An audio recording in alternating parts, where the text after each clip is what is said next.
Today is Wednesday, November 19th, 2014, and Joe Turner and myself, Judy Meyer, are talking to Miss Elizabeth Gentry Syed. Can you spell your last name for us? Sayad. Thank you. Now, Elizabeth, can you tell us a little bit about your beginning in life, where you started off your life? Was it here in St. Louis? Absolutely. I'm a sixth generation St. Louisan dating back to 1796. So I've grown up here all my life. I really wouldn't want to live anywhere else. I love St. Louis and I love Missouri. Wonderful. Can you tell us where you went to school, your grade school years? I grew up in Ames Place, which is the westernmost private place of the city private places. It is just west of Parkview, right north of Washington University. So I went to the local grade school, which was the Flynn Park School, and then I went to the John Burroughs School, which is an absolutely astoundingly elite academically school. The preparation there is extraordinary for college. And so I had 6 years there, which is also where my children went, and where now I have a 7th grade granddaughter, Wow. Lily Syed. And from there, I won a National Honor Scholarship from Washington University. Now, this is a scholarship not based on financial need, it's a recruitment device. And they wanted to get more students from Burroughs. So I was chosen, which was a terrific honor, and my parents couldn't have been more pleased because it was total tuition free, books free. We didn't pay a dime for Wow. anything. So I had that for 4 years. Then and while I was at Washington University, the last 2 years, our first educational TV station started, KETC Channel 9. Yes. And as a music major, I found myself very involved with that station. I started out as its music director, age 19, $1 an hour. And then I graduated to interviewing St. Louis Symphony soloists, conductors, and eventually had my own shows. Really? And I played piano on some of them, gave piano recitals. I accompanied singers. I narrated shows about ballet, poetry, anything in the arts. So after 2 years, I had enough experience in educational TV, which was a new medium, to go to Chicago and become the television director for the Art Institute of Chicago, which is one of the top 5 museums of the country. I was then 22, and they had a grant for 1 year to experiment in this new medium. So that I was sort of a guinea pig, and it was very challenging, very exciting. They sent me all over the East to see what stations in Boston, New York, Baltimore were doing. And after the grant ran out, and I was in Chicago still, I went to Northwestern and finished a master's degree in music. Wow. And I could not wait after that to get back to Missouri because the Chicago winters were simply fierce. And they lasted an eternity, from November till May. So as soon as I got that master's degree, I was back here. Now, were you a single person during all that time? I was single most of the time. Mm-hmm. So you moved back from Chicago, and then where did you live? Where did you come when you moved back? I moved back to just about 2 blocks from Ames Place on Skinker Boulevard, overlooking Forest Park, where I had a beautiful World's Fair era apartment. And at that time, I embarked on a 3.5 year career at Washington University as an alumni, well, no, as a guidance counselor, or recruitment counselor, I should say, because they had just built 4 new residence halls on what is called the South 40, and they needed over one summer to fill them up.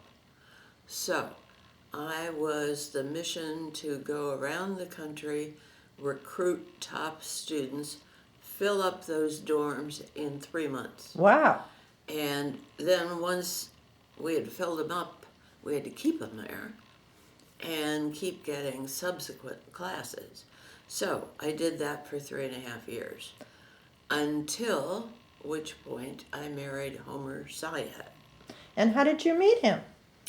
I met him at a private dance across the street from where I now live, on Westmoreland Place, Oh, in a private residence. in a private residence. And what was Mr. Syed doing at that time? Well, that night he was dancing, and I thought he was married, so I paid no attention to him. But he was the head of the CPA firm, which today is Deloitte. At that time, it was called Haskins and Sells. He was head of the St. Louis office. He had been here 10 years from Chicago before I met him. And then once I met him and figured out he was not married, and he immediately called me the next day and invited me out to dinner, he put together that I was William R. Gentry Jr.'s daughter, and my father was his assistant treasurer at the Belle Reve Country Club. Oh, for heaven's sakes. So they knew each other very well, but my father also thought he was always married. So there had been no opportunity to meet. Is he older than you? 20 years. Oh, my goodness. Yes. 19 and a half. I see. But you found him fascinating. Very, because he was Persian. He introduced me to an entirely new culture in the Middle East, which I was unfamiliar with. My father had been a collector of Persian rugs, and that was the extent of my knowledge of Persian culture. So he was also a Persian Christian, which made it much easier for us to connect. Had he been a Muslim at that time in my life, I think I would have not been sophisticated enough to bridge the gap. So the fact that he was a Christian made it very comfortable. I see. And in fact, he had been reared by Presbyterian missionaries in Azerbaijan, which was his province up in the northwest corner of Iran, near the Turkish and Russian borders. And it's a very mountainous area with peaks 17,000 feet high. And these Christians had fled there during the Arab invasion in 672, which converted all the rest of Persia to Islam. But the Christians got up in those mountains and nobody ever could get to them. So he went to Presbyterian elementary school. Then at age 9, he was sent to England to boarding school, which is called public school in England. And he was there until he was about 17. Then he came back for a year. Then he went back to England and studied at the University of, not Manchester, it will come to me. That's okay. Yeah. That's all right. When did you get married? Like, how long of a courtship did you have, let's say? It was brief. Probably we were married within 6 months. Okay. We were engaged after about 2. So, I think I met him in November, and at Christmas time he invited me to Palm Beach, Florida, Oh, where the only American relatives he had from Persia lived, and he proposed to me on the beach in Palm that Beach. sounds romantic. And I held off any answer for about 10 days, and then we got married in May. Oh, how nice. Now, when you married, where did you live then? We then moved to his new condo in the new 801 South Skinker, which was a new high-rise overlooking the park. So would that be considered Clayton? It was on the edge of the city in Clayton. Okay. And we lived there 2.5 years. We had our first child, Gentry Syed, there. We were married in 1964. In 1965, Gentry was born. Where were you married? We were married at Trinity Episcopal Church, which is here in the Central West End. And it's a very high Anglican church. And with his Presbyterian roots, it was a little too highfalutin for him. So we compromised and went to Christ Church Cathedral, which is the Episcopal Cathedral of St. Louis, and more sort of middle of the road in terms of ritual. Did you have a big wedding reception? We did at Belle Reve Country Club. I see. Where my husband and my father had both been treasurers together. I see. Yes. How old is your son now, Gentry? Gentry is now just 50. And you named him Gentry in honor of your father? My paternal family, right. Then I had a daughter, and we gave each one a name of one of our Bingham portraits, because we have George Caleb Bingham portraits of 2 of my great-great-grandfathers. One is General Richard Gentry. The other is Roger North Todd, Mary Todd Lincoln's uncle.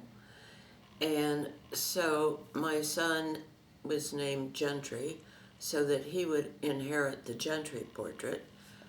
Helene Elizabeth Todd Syed would get the Todd portrait. I see. Very interesting. And did you have any brothers or sisters? No, I always felt deprived. Well, I have none either. And I always say I turned out perfectly wonderful. Well, I would agree.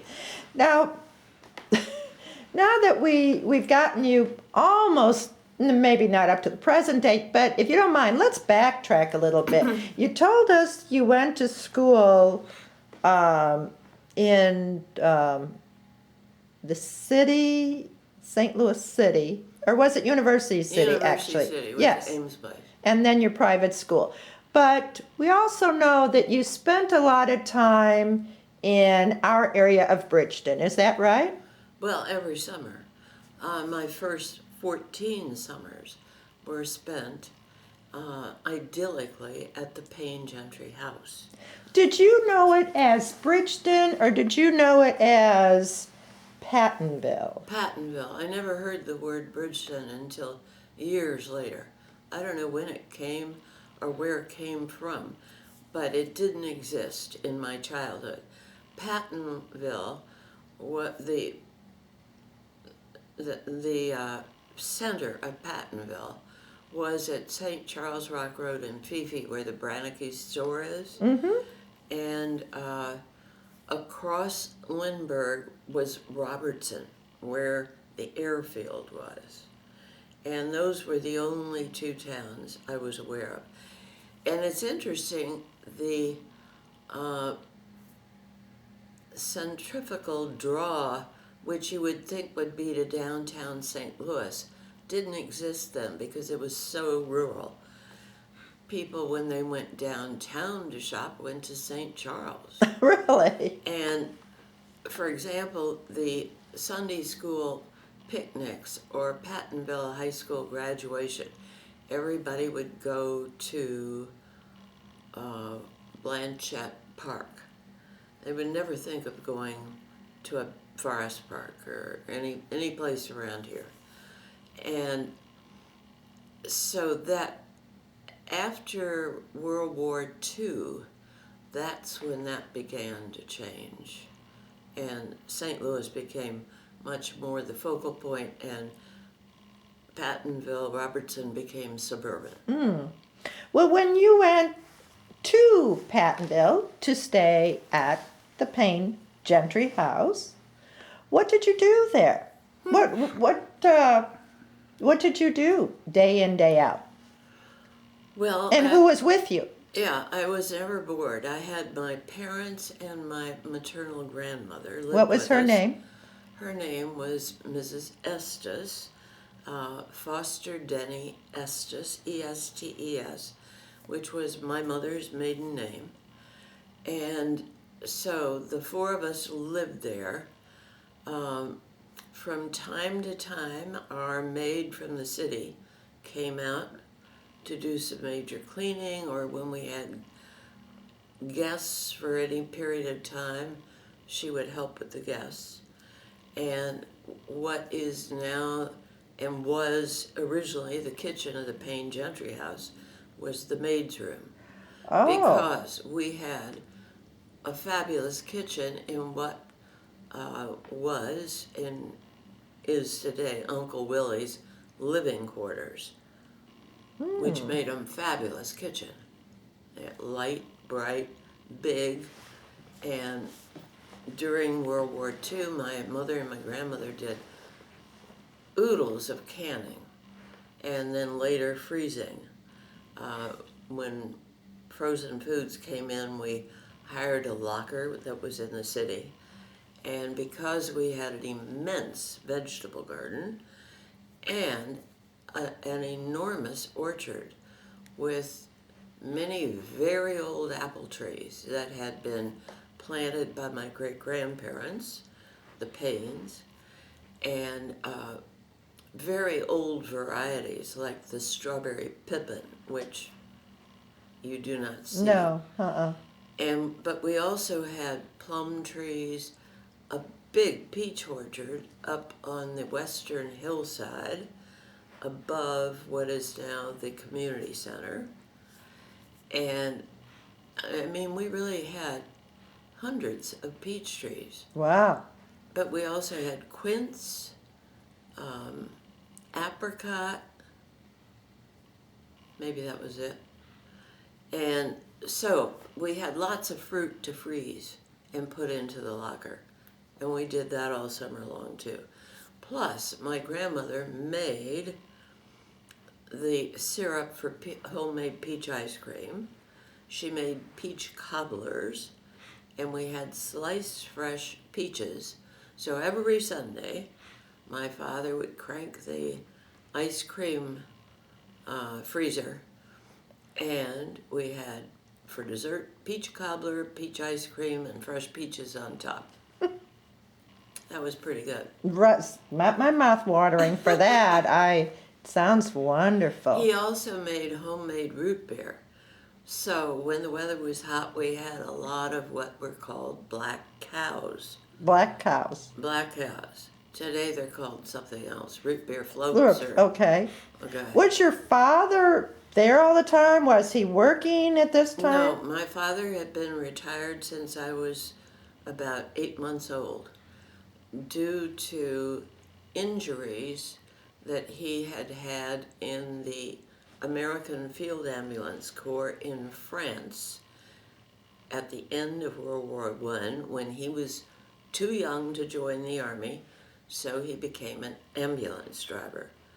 And he was hit by shrapnel, had to spend a summer in a Parisian hospital, which he found absolutely delightful because these elegantly dressed French countesses would come in and look after the soldiers and offer to write letters for them, and beautifully perfumed, and he sort of didn't want to come home. Anyway, so that shrapnel wound plus a terrible automobile accident he had going to law school at Mizzou, riding a motorcycle from St. Louis on what were then 2-lane roads and not very good roads. No interstate at that time. No. No. And some farmer had put a wire across the road to keep his cattle in tow. And so my father came zooming along at 40 miles an hour, and the wire just cut him right in two. Oh my goodness. And the farmer took him into his house, and they licked some kind of plaster on his abdomen, and then he got back on the motorcycle and rode into Columbia. I mean, Oh my. so this caught up with him, and he was an attorney in my grandfather's very prominent law office. But after I was born, his doctors told him he really ought to retire. And so I became his major project. In what way? Well, I was the beneficiary of the retirement. So he spent a great deal amount of time with me. He would teach me about ancient history by naming our animals at the Payne Gentry What kind house. of animals did you have? I had every kind. My pony was Pegasus, the winged horse, and he was so fat, the vision of him flying was ridiculous. We had an old farm nag horse that pulled the hay wagon, and this poor downtrodden looking horse was named Bucephalus. And Bucephalus was the fascinating, fabulous, fast steed of Alexander the Great. So again, that was kind of a joke. And then we had a hog who had a litter of pigs, and the littlest runt pig became my pet, and he could run like greased lightning. I would try to catch him, and he was off. So he was named Pheidippides. Pheidippides. Pheidippides was the fastest runner in ancient Greece between Athens and Sparta. Oh. And on and on and on. So he also, when I was about 4 years old, he tried to teach me Spanish, and we would spend time with Spanish books. He also taught me coins, ancient coins, how to make change when I was about 3. And when I got to be in the Flynn Park School, he started teaching me how to be a public speaker. And so he would find little monographs of odd, eccentric little pieces of information about George Washington. For example, how he once almost choked on a cherry from the cherry tree. And so I would go around from classroom to classroom reading these little anecdotal things. And the Flynn Park School had its own radio system.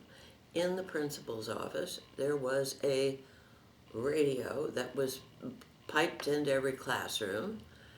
And so I frequently produced radio broadcasts. Now this is when I was 6, 7, 8. All of this was fabulous training, Yes. for later. Yes. And I never objected to it. I always enjoyed it. That's great. So we had no conflict over all this early learning. That's good. That's good. And he did a lot of reading out loud to me, frequently at night and on Sundays. When you were at the Payne Gentry house spending your summer, did you have your own room there? I had the middle bedroom, the one with the big walnut. We refer to that as Mary Elizabeth's room. Okay, well that was mine when the weather was too cold to sleep on the sleeping porch. And that bed has an enormous frame over the top, which is a little tilted. And I didn't like sleeping on that bed because when I'd look up at that tilting headboard, I was terribly fearful it would fall on me. Did it ever? No. Good. No. Good. But I had all my dolls there, and I was afraid we'd all be smashed. So anytime that I was told it was too cold on the sleeping porch, I begged and I stayed out there. And the sleeping porch, of course, is no longer there. It was torn down like the fabulous turn-of-the-century bathroom, which we had with a big tub with claw feet. And it was modern size in terms of scale. So it's too bad in a way that's gone. It is, because yes. now we can't spend the night there if we want to. Well, we don't. No, we do not. The Payne Gentry house has changed a great deal since your grandparents first lived there.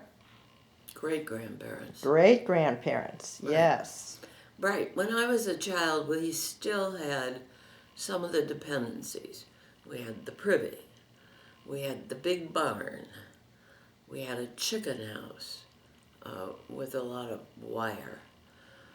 We had a smokehouse, which we never used. There was a wash house, which we never used. And there was a kind of screened pagoda gazebo off to the south of the house, where now the beginning of the community center grounds are. And we used that, it was screened, and sometimes we would take supper there and eat out there because you could hear the birds, and it was very pleasant, especially if there was a nice breeze. Or when my father would have large gatherings of his fraternity that would come out from the city, or church group or something like that, they would use it. That's also gone. Right. Let's speak of church. What church were you attending when you would spend the entire summer there? Right. Well, my grandfather, William Richard Gentry Sr., was an elder of Misfit Presbyterian Church, supervisor of the Sunday school for 50 years. 50? 50. Wow. So he was still running the Sunday school when I was there. So you knew your grandfather? Oh yeah, he was a very close friend and influence on me. He was a fascinating man, also a trial attorney, probably the most famous one in St. Louis. Brilliant. And he, before becoming a lawyer, had spent 3 years abroad perfecting his modern languages. He spent a year at the Sorbonne in Paris. I still have his French books. A year at the University of Berlin, and a year at the University of Mexico City. And then he went back to the university and taught language for a couple of years. Which university? Of Missouri, Columbia, which has always been in our family. His grandmother, Anne Hawkins Gentry, in 1839, when the university was getting founded, was a donor to establishing it in Boone County. So we are considered one of the founding families of the University of Missouri. Then my grandfather's father, my great-grandfather, Thomas Benton Gentry, was a member of the second graduating class of the law school. So they were there very early. Ann Hawkins, his mother, Ann Hawkins Gentry, educated all 9 of her children at the university, which was brand new at that time. And so then my grandfather went there to law school and undergraduate. He also went to the agriculture school, got a degree, engineering school, got a degree, then went to Europe. He was eternally a scholar. And when he came back and began the practice of law at St. Louis, he kept his French and German up until he died by every night reading the Bible and Shakespeare in French, in German. They were both those translated Bibles by his bedside. So he was intellectually a real stimulant for me. And we had very stimulating conversations. And I used to go to the movie with him. So, And your grandmother, my the grandmother, lady that he married, right. did she go to the University of Missouri Columbia? No, she went to Stevens College. Why do you think she went to Stevens College? Well, because it was a girls' school and probably sort of more of a finishing school at that time. She pursued music, piano. She apparently was a very good piano player, and her art. And she turned out, of course, to be an excellent painter. And when she came back to St. Louis County, she also taught grade school at the Pattonville Grade School, but she resumed her art studies at the old St. Louis School of Fine Arts, which is now the Art School of Washington University. And the art in vogue at that time was French landscape painting of the Barbizon School, of the Impressionists, and that's exactly what she painted. And when she was there, several of her paintings were selected to be exhibited at the great Columbian Exposition in Chicago in 1893, celebrating the 500th anniversary of Columbus's discovery of America. So to have several paintings on view there with artists from all over the world was indeed a distinction. But sadly, she died at age 32, so we have a very small repertoire of her work. And knowledge of her. That's true, because she died when my father was 2.5. He never knew her. Fortunately, she wrote a diary. Yes. And that you have published at Yes. the Payne Gentry House. Yes. As did her mother, Mary Elizabeth Payne. Yes. Both wrote diaries, and both are published. Yes. And your father, we also have a little booklet of his letters that he wrote home when he was in the American Field Service. Right. And those are very interesting as well. Right. And he does always refer to things, how are things in Pattonville? Right. Yes, which I think. And actually, we are in the process now of trying to organize and publish a book from your great uncle William Payne, Dr. William Payne's trip to Ireland and Scotland. What materials do you have? Well, actually, I brought it with us. It's from his diary. He also kept a diary. I didn't know that. Yes, and we are going to have you read through that. And I was trying to read some of it, And it's quite interesting. Kathy Morris from our Bridgeton Historical Commission has been working on it. She's done a great job because if you look at his original writing, sometimes it is hard to transcribe it, but I think everyone is going to be very interested in this. So it is so wonderful that many members of your family did keep journals of some sort. Are you going to want me to write an introduction like I did to the others? Possibly. Okay, you let me know. And let's get back in, and you also gave a little booklet of your memoirs of growing up in Pattonville, did you not? Right. Yes, Right. and Summers in Patton. Yes, and you have a few stories I would love for you to share with us right now about interesting things that happened while you were there. Can you share with us maybe something you did while you were with the Sunday school group? Well, One of my favorite stories. Yeah, you're talking about the gypsy. Yes, and I don't know if everybody in this day and age has any experience or even knows that term gypsy. What is a gypsy? Well, gypsies are a small ethnic minority who came originally from Romania into Europe, and many came to the United States, and they've always been somewhat downcast. Hitler treated them just like the Jews. I mean, they were put in concentration camps and ovens, and I mean, they were miserably treated. In this country, they tended to often be rejected because their principal livelihood seemed to be stealing. Oh, well, that's a good reason. Right.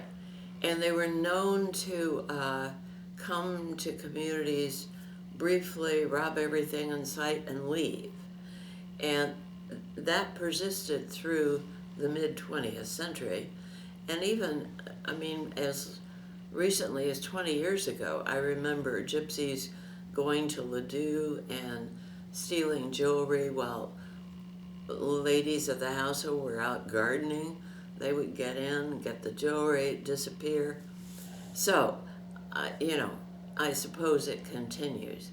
Anyway, when I was a child, the gypsies came every summer to our area. They would spend about 2 weeks, and they would be in residence at what was then a Negro park, because parks were segregated for blacks and for whites.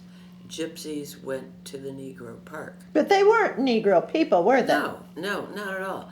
They were sometimes rather swarthy, but very good-looking people, really good-looking.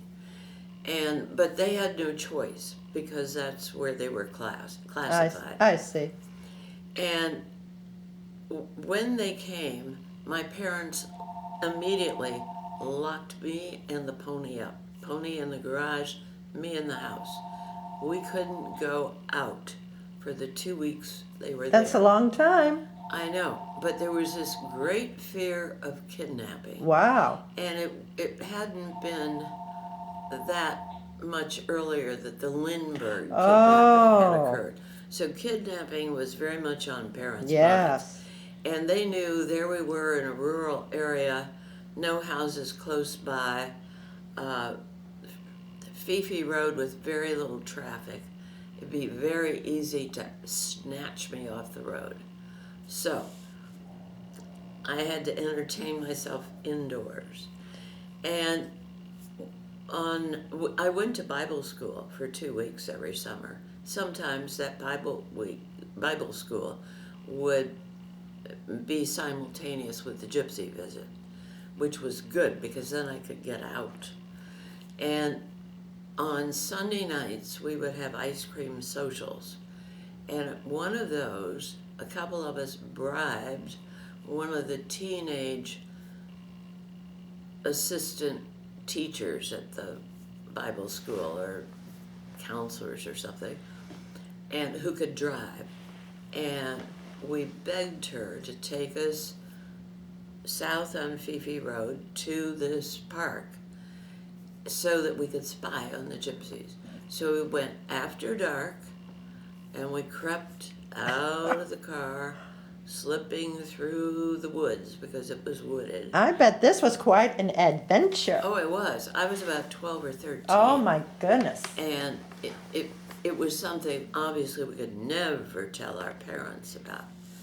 But it was very exotic. When we got there, they park now in a circle like they always have, but no longer with horses and colorful little carts.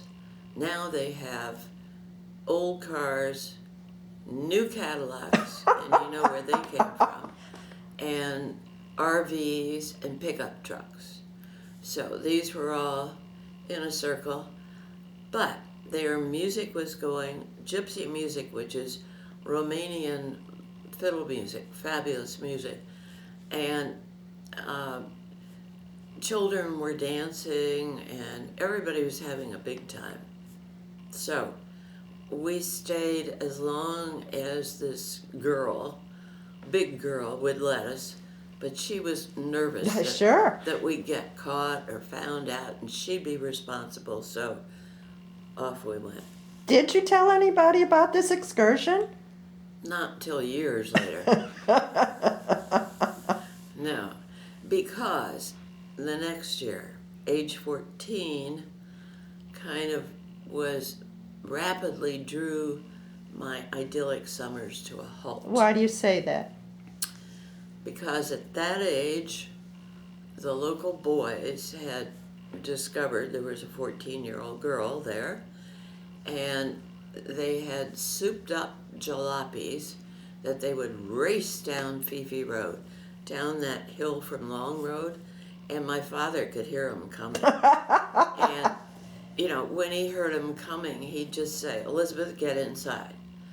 And they would come in and ask to see me. Oh, they would stop and get out. They'd stop and want to see me. And my father would say, "Sorry, she's not available right now," or something to that effect. And I didn't much care. I wasn't interested in any of those boys. I didn't know them. Didn't even know who they were.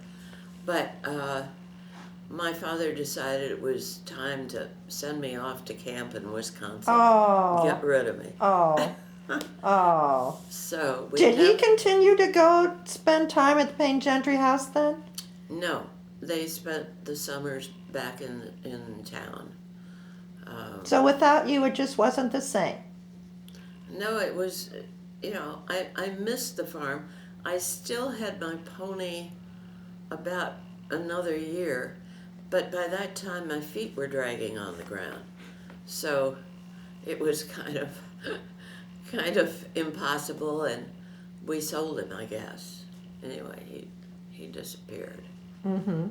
How long do you think, what happened then to the Payne Gentry place after that?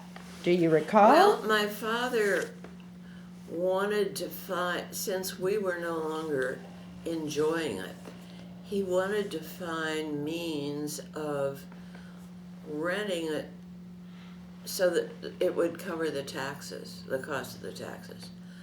And so we had just a succession of tenants. I never knew most of them. And that's why in the early 60s, after my father died, my mother and I felt it was really time to give it away. And we always wanted a piece of this ancestral property that had belonged to the Payne Long Post families to remain there as a park.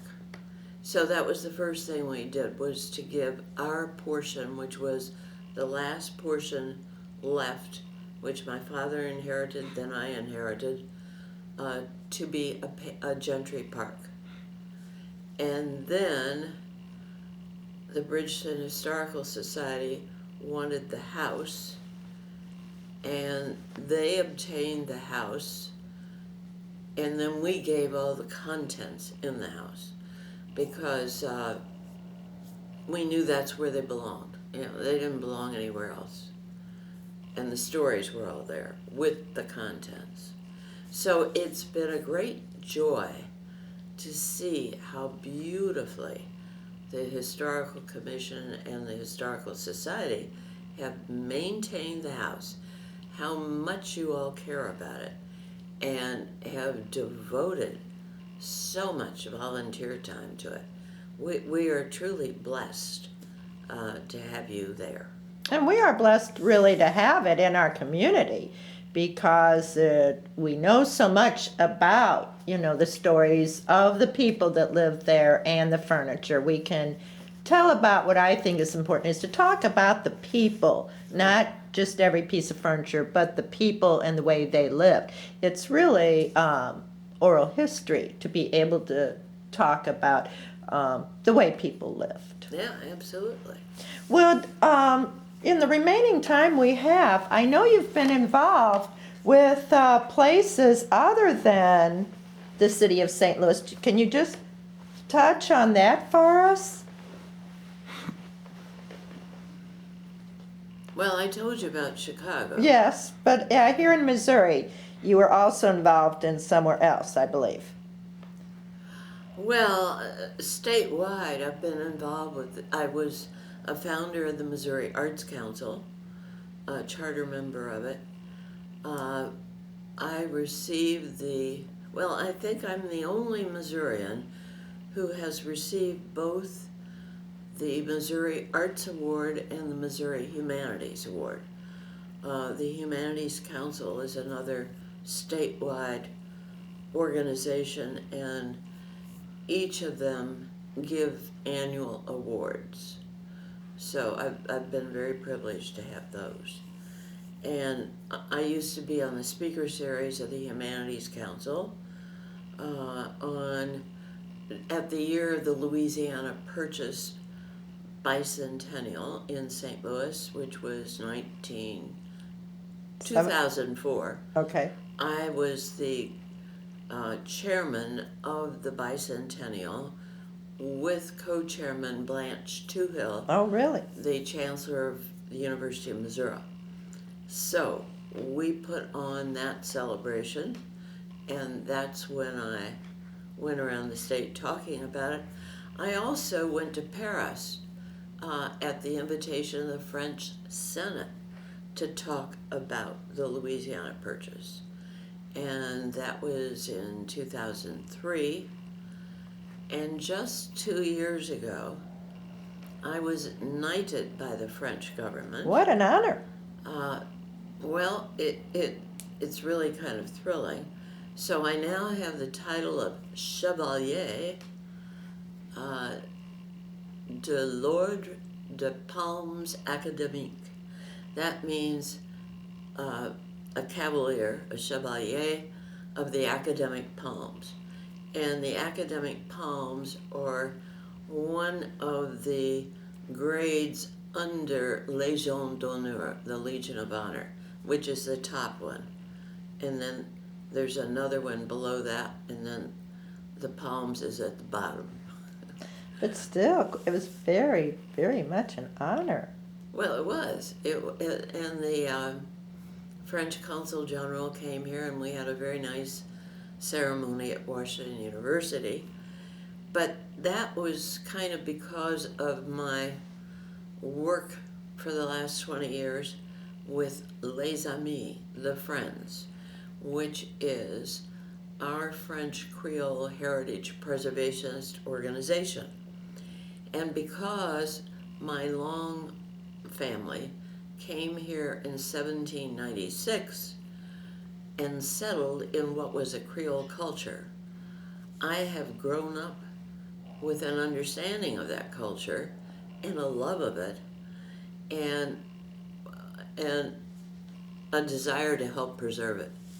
So that French honor was mainly in recognition of not just what I have achieved, but all of amis, les amis, which means the friends in French.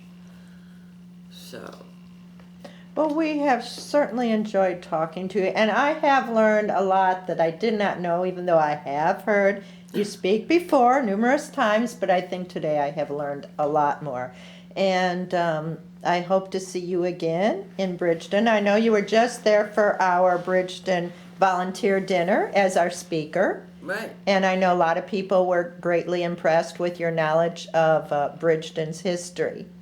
And thank you again for letting us come today. Well, thank you.